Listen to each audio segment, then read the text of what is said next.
My name's Rose Bryant-Smith and I work in workplace relations at Worklogic, and what we do is work with employers to help them build healthy, productive workplaces and also help them to address concerns when they arise. I think if you look at what bullying is and what it's recognised to be in the workplace, bullying is repeated unreasonable behaviour that can create a risk to someone's health or safety. And at its heart, bullying is unkind. So it's the little negative comments, it's excluding people, setting them up to fail in their work, belittling them. It's meanness towards that person, and it's illegal because bullying is illegal in the occupational health and safety legislation in all the states in Australia. So without kindness, bullying can occur, because if we don't notice each other as individuals and think about how they might be experiencing how we treat them in the workplace, that can verge on bullying. One of the key things about bullying is if there's a kind workplace, bullying can't exist. Because if we're keeping an eye out for each other, and if we're noticing each other as individuals, and we're thinking about how they might experience what I say to them in the workplace, how I delegate work, whether or not I invite them to lunch, comments I might make about their personal lives, it can lead to bullying. I think bullying can occur in any industry, and it's really the responsibility of the people who are leading and managing the staff to ensure that a culture of bullying isn't allowed to develop. I think it's probably more common to see bullying in workplaces where there's quite high pressure, high emotion, and where there's a real need to get things done right now. Because when people are feeling under pressure and stressed, and when they have high workloads, and also when they're tired, and when they're finding it harder to look after themselves, it is, in my experience, far more likely that they might snap at others, not think about the consequences of their actions before acting, and act in ways that are unreasonable and in breach of the policies of their employer.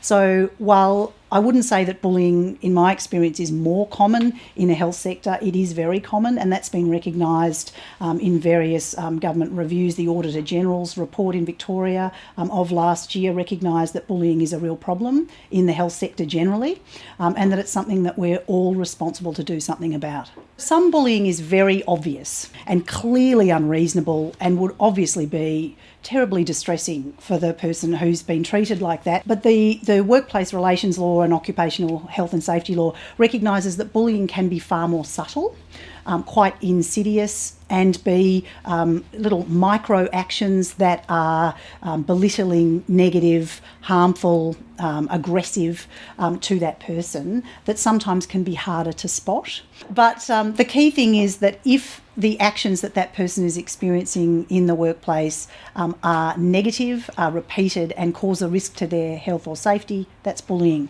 And it's quite rightly the subject of occupational health and safety laws and significant responsibilities on employers to prevent that from happening. When someone is being bullied, being treated unfairly, they are more stressed.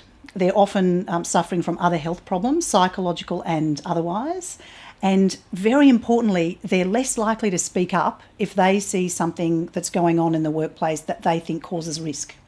So there have been various examples in the health sector and elsewhere where if there's a culture of bullying, negativity and unkindness, people are less likely to be innovative.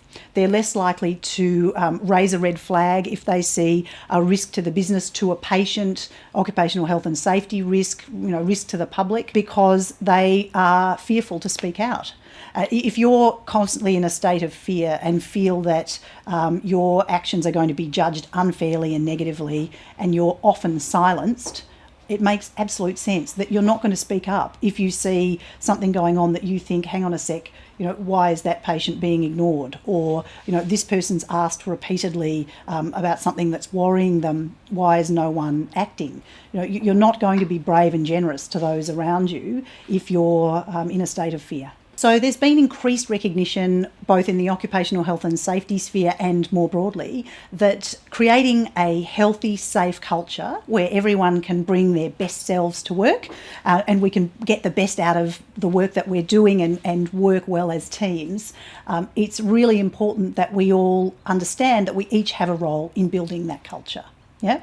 So culture isn't something that's imposed from above. It's something that we all have a shared responsibility to build. And part of that is if we see something that is not okay, we need to say something about it.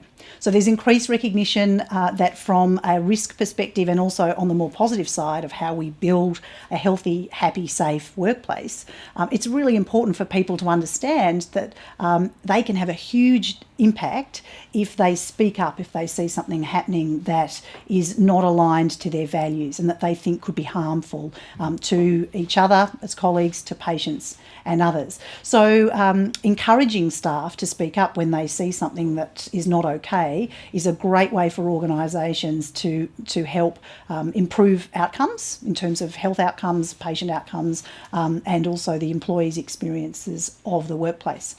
How they can do that is they can let people know that they are encouraged to speak up if they see something that's not okay, and to help teach them how to do that. Because when you see something that's not okay, the immediate reaction in many people is to think, oh, that's not my issue, I don't know what's really going on there, I'm sure they'll be okay, or I might make it worse if I intervene. The reality is the person who's the victim of the bullying in that moment is the least able to do something about it. Whereas if a colleague sees that and makes the decision, I'm going to intervene, and then has the knowledge of how they might do that, then the victim will more likely be protected. So what you could do to intervene if you wanted to be an active bystander is first make that decision. I want to intervene, I'm going to intervene. And then make an assessment about whether or not it's safe for you to make that intervention. If it is, walk up to them. And then there's a couple of different ways you can intervene. Directly, literally saying, excuse me, Sundeep, I'm just not happy with the way you're raising your voice. It's making me uncomfortable. I don't know whether it's making John uncomfortable, but I think you should lower your voice. Literally something like that, quite direct. Another way to do it is to distract. Some people feel a bit uncomfortable about sort of taking someone on. It feels like conflict. Another way to do it is just to say, oh, John, I'm not sure if you know, Sarah's looking for you. Or say, oh, excuse me for a minute. Sundeep, I just wanted to chat to you about that report. Have you got 5 minutes? So literally get between them. And the key is whether it's a direct intervention or one that's more distracting, don't leave. So stay there with the victim, stay there with the bully, act dumb if you wish, act as if you didn't realise there was any sort of voices being raised, but stay there with the victim until one of them leaves. So those are some of the things that employers, organisations can teach people, because often in the moment it all happens so quickly that when I've interviewed people, they've said, oh, it all just happened so fast, and then before I knew it, someone had punched the wall or someone had run out. So I think giving them some tips and preparing them for that intervention is a good thing that employers can do. Ultimately, it's up to the individual who sees wrongdoing to make their own decision ethically. Is this something that I'm going to choose to stand by, or do I feel compelled to do something about it? And obviously in that decision making, that person will need to make an assessment about what are some of the potential consequences for me. Is this a workplace that is going to support me raising concerns and do something about the concerns that I raise or not? Some organisations, there's an ombudsman or a like organisation that they can go to, which includes legal protections of them, so that even if it turns out that suspicions they had weren't actually founded in reality, for having raised those concerns in good faith, there are legal protections. So there's a couple of different ways of looking at this. One is let's take a compliance approach and work out all the nasty, damaging things that could happen in this workplace and put in steps to manage that risk. Right. Another way to look at it is to say, what sort of workplace do we want to create for our people?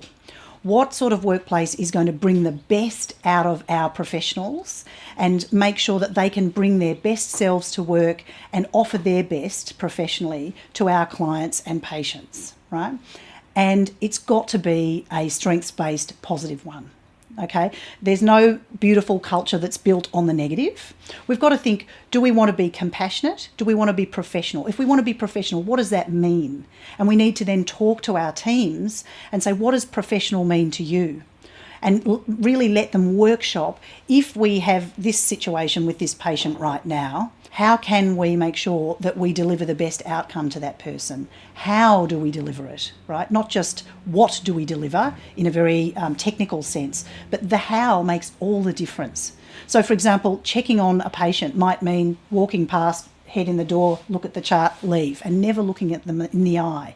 Whereas if we decided, I want to approach that task with compassion, with genuine interest in the person, and in a way that gives them an opportunity to tell me something they might need to tell me, because you never know what's going on for them. I would stop. I would look at them in the eye. I would ask them, how are you going today? I would address them by name. I wouldn't just see them as data. I'd see them as a genuine human being, and I would want to have a connection. And I think one of the things we can do to encourage that type of engagement in our teams and in our people is to give them the license to do that. Make sure that they've got enough time, not just to spend 30 seconds, but to spend a minute and a half, and to recognise that it might actually not be much more of an investment in money or time to have that interaction, but instead might mean such better outcomes for everyone involved, including the employees' enjoyment of the job, their retention, their ability to manage risk and all those other things that you want them to do.